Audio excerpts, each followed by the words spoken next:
అధ్యక్ష. ధన్యవాదాలు అధ్యక్ష. డాక్టర్ కామినేని శ్రీనివాస్ గారు.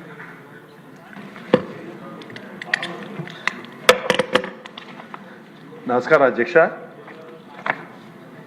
మనం గత 5 ఏళ్ళు చాలా అబద్ధాలు నిజాల్లాగా చూపించారు. నేను కూడా ఆ రివ్యూలు చూసి మెడికల్ కాలేజీలు R&B రోడ్లు 3 నెలల్లో R&B రోడ్లు అవుతాయి, మీకు అందరికీ 3 నెలల్లో రెక్టిఫై చేస్తా ఉన్నారు. కానీ ఓన్లీ పత్రికా ప్రకటనలు ఇస్తాం తప్ప నిజంగా ఫీల్డ్లో ఎలా ఉందో మనందరం చూసాం ఆ రోడ్లో అన్ని. అలాగే కాలేజీలు కూడా ఇన్ని కాలేజీలు స్టార్ట్ చేస్తా ఉన్నారు, సెంట్రల్లీ స్పాన్సర్డ్ స్కీమ్ గాను లేకపోతే నాబార్డ్లో వచ్చిన నిధులు డైవర్ట్ చేశారు తప్ప హాస్పిటల్స్కి ఎక్కడ అలాట్ చేయకోకుండా న్యాచురల్లీ గవర్నమెంట్ హాస్పిటల్ వస్తుందంటే ఆ కాలేజ్ వస్తుందంటే ఎవరికైనా సంతోషంగా ఉంటుంది. వీళ్ళు చంద్రబాబు నాయుడు గారి చిత్తశుద్ధి 2014లో రాజశేఖర రెడ్డి గారు ఉండగా అనౌన్స్ చేసిన RIMS Rajiv institute medical science శ్రీకాకుళంలో కంప్లీట్ అవ్వలేదు, ఒంగోలులో కంప్లీట్ అవ్వలేదు. చంద్రబాబు నాయుడు గారు 2014లో కంప్లీట్ అయిన అధ్యక్ష. అలాగే ఒకసారి ఎవరైనా అవకాశం ఉంటే చంద్రబాబు నాయుడు గారి టైంలో చేసిన పద్మావతి మెడికల్ కాలేజీకి వెళ్ళి ఒక్కసారి చూడాలని కోరుతున్నాను. రామ్నాథ్ మన honourable ex president Ramnath Kovind గారు వచ్చి ఇది గవర్నమెంట్ హాస్పిటలా గవర్నమెంట్ కాలేజా అన్నారు. నోవేర్ ఇన్ ద కంట్రీ అలా కట్టిన కాలేజ్ లేదు అధ్యక్ష, పద్మావతి మహిళా కాలేజ్. ఎయిమ్స్ అందరూ దయచేసి వాళ్ళు చాలామంది ఎర్లీ చూడాలి. ఎయిమ్స్ మనకి శాంక్షన్ అయిన రీఆర్గనైజేషన్ యాక్ట్లో వస్తే 1620 కోట్లు అయితే ఇప్పుడు లాస్ట్ బిఫోర్ ఇయర్ మిగిలిన చోట్ల మొదలు పెట్టారు అధ్యక్ష.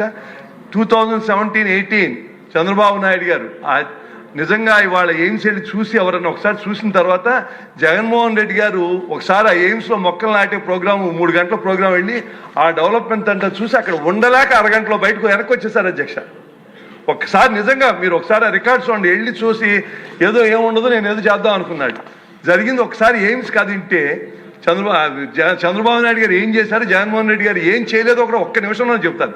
చంద్రబాబు నాయుడు గారు ఒకప్పుడు ఆరోగ్య కేంద్రం టీబీకి మదనపల్లి లేకపోతే ఇక్కడ 2 కొండల మధ్యలో ప్రశాంతమైన ప్రకృతిలో ఉండే 2 హైవేల మధ్య 192 ఎకరాలు ఇచ్చారు. తక్కువైతే ఫారెస్ట్ ల్యాండ్ ఇచ్చారు. 5-6 మీటింగ్లు ఇక్కడ పెట్టారు. ఆ ఎయిమ్స్ అలా వస్తానికి అక్కడ డెడికేటెడ్ మొత్తం అన్నీ చేశారు.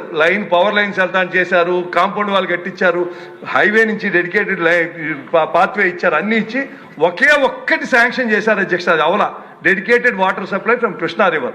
అది 5 ఏళ్ళు కూడా అవలా. మిగిలిన చంద్రబాబు నాయుడు గారు చేశారు. ఎయిమ్స్ ఇవాళ అలా ఉంది అంటే చంద్రబాబు నాయుడు గారు, వెంకయ్యనాయుడు గారు, అక్కడ నడ్డా గారు ఎన్నిసార్లు వెంకయ్యనాయుడు గారు ఆఫీస్లో నడ్డా గారు వచ్చి కాన్ఫరెన్స్ పెట్టి మనకి 2017-18లో ఓపెన్ చేశారు. ఓపెన్ చేస్తాను టైం లేకపోతే 5 కోట్లు పెట్టి సిద్ధార్థ కాలేజీలో టెంపరీ రూములు కట్టి చేశారు.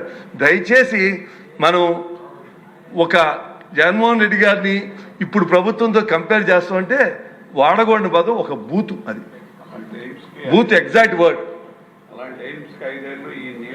ఈ నీళ్ళు 5 ఏళ్ళు ఇప్పటికి ఇవ్వాలా నీళ్లు.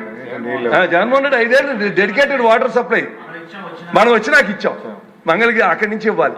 అందుకని అప్పుడు మీరు మంత్రి గారు అది కట్టినప్పుడు ఆ సంగతి కూడా చెప్పారు. అందుకే చంద్రబాబు నాయుడు గారు ఆ రోజు ఆ ఓపెనింగ్ లో అన్నారు ఇది మణిహారం అన్నారు. చూసి ఆ బిల్డింగ్స్ అని ఈయన వెళ్ళి నిజంగా మీరు ఒకసారి పేపర్లో చూడండి, 3 గంటల ప్రోగ్రామ్ అని 10ంటికి వెళ్ళి 1 గంట దాకా పెట్టుకుని అరగంటలో వచ్చేసాడు. చూడలేకపోయాడు ఆ డెవలప్మెంట్ చూసి. అదంతా చెప్పాల్సి వస్తే ఎవరి పేరు చెప్పాలి? చంద్రబాబు నాయుడు గారి పేరు, నడ్డా గారి పేరు, వెంకయ్య నాయుడు గారి పేరు, లేకపోతే మోడీ గారి పేరు చెప్పాలి.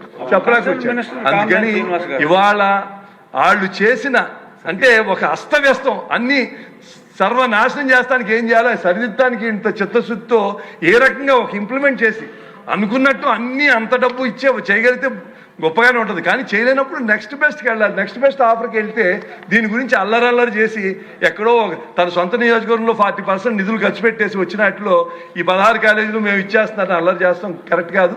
తప్పకుండా ఇది అందరూ ప్రజల దృష్టికి అందరూ ఎమ్మెల్యేలు కూడా తీసుకెళ్లవలసిన బాధ్యత ఉందని తెలియజేస్తూ స్పష్టంగా చెప్పారు. కృష్ణానది పక్కనే ఉండి ఒక్కసారి మనందరం కలిసి ఎయిమ్స్కి ఒకసారి వెళ్దాం. చంద్రబాబు నాయుడు గారి చిత్తశుద్ధి ఏంటో ఒకసారి అడిగి వెళ్తే తెలుసు. ఎమ్మెల్యేస్ కూడా వైద్యం శ్రీమతి మాధవి రెడ్డి గారు.